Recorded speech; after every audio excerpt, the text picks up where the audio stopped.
Complexities here, and I'm coming up at 11 after Kevin Keatsman on 95.7 FM KCMO. Talk Radio. It wasn't very nice when Dave Trabert sent me an email from the Kansas Policy Institute saying he wanted to talk about a course at KU that apparently I inspired that is called Angry White Male Studies. I mean, come on, Dave. There's nothing angry about me at all. Nothing angry whatsoever. You're giving me a bad rap here. I actually think that this show is the antithesis of angry white male studies. We have a good time. We joke about the chaos in the world. So what gives, my man? Good morning. Good morning, Pete. You do. Your show is very entertaining. Yeah, it's just, unfortunately, we look at it through our lens, and the people who are pushing college courses about the rise of the angry white male see it differently. If you speak up, even no matter how civilly you speak up and want to have a conversation, if it disagrees, you get tagged as an angry white male yes. or a racist yes. or whatever. So, of course, you're not an angry white male. You fit two of those categories, but not the angry part. So, this is all part of the unfortunate divide and conquer mentality that has been sweeping the nation for the last 4 or 5 years.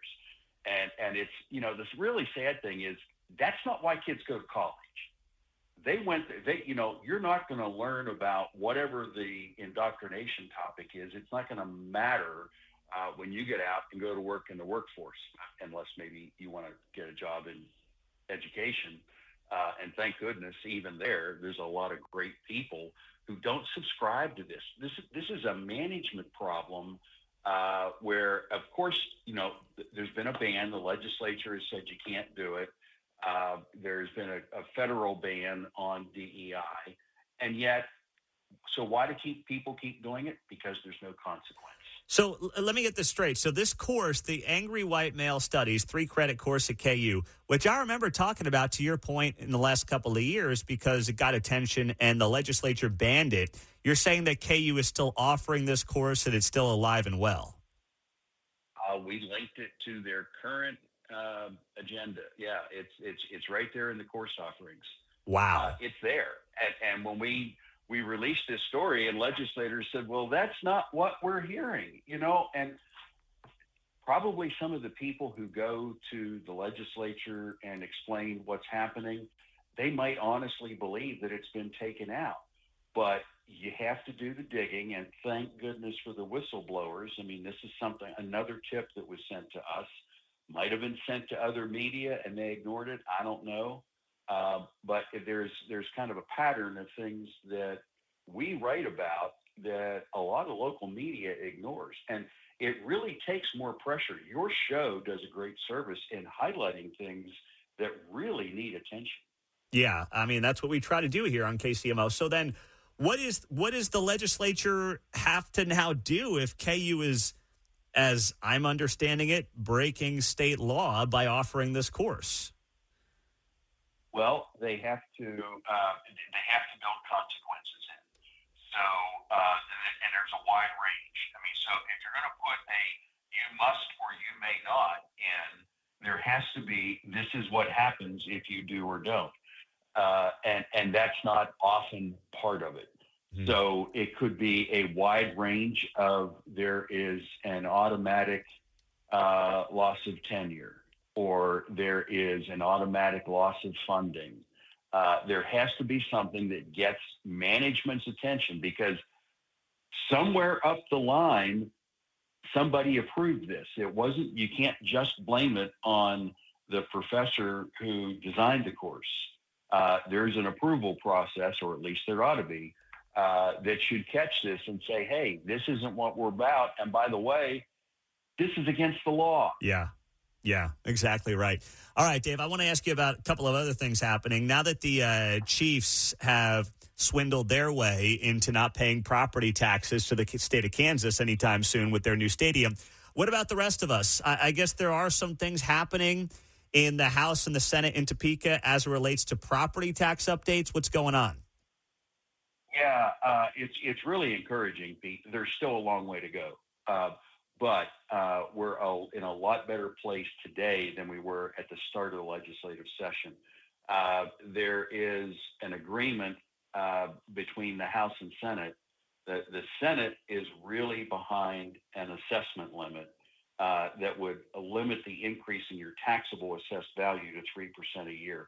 It also makes that reduced taxable value transferable so that someone who buys your house inherits that taxable value. They don't start paying taxes on the purchase price. So those are really positive developments. Now, that one got out of the Senate Tax Committee.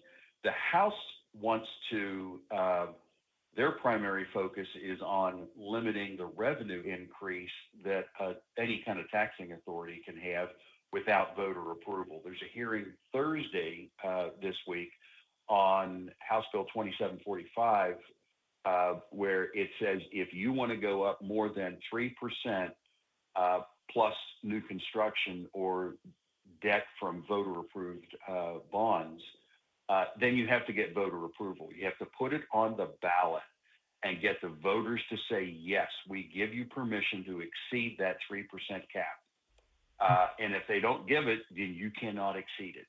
You know, I don't know. So that's how do you feel? I mean, I like the House bill more than the Senate bill, because my issue with the Senate bill is that is capping the assessment doesn't prevent municipalities and counties from jacking up the mill rate. So I'd rather all this stuff go to a vote of the people. If the people want to vote themselves into oblivion with taxes, I guess that's their prerogative. Well, you know, that's a good point. However, so the revenue limit helps a lot of people, but it doesn't help the people who still get double-digit valuation increases. So you can limit the total increase, but let's say you get a 20% increase in your valuation, even if the total revenue take for the city is limited to 3%, you're still probably going to get a 17% property tax increase, and that's not affordable.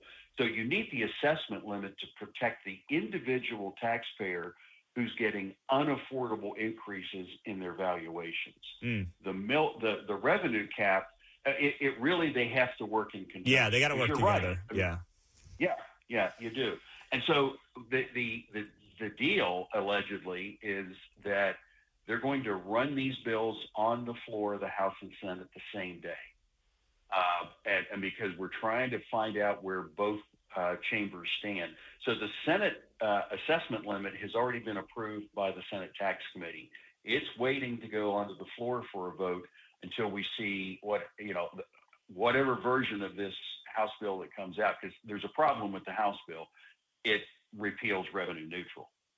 And we can't have that. Gotcha. Because that would lead to a tax increase. There were 73% of all the taxing authorities last year had tax increases of 0 to 3%.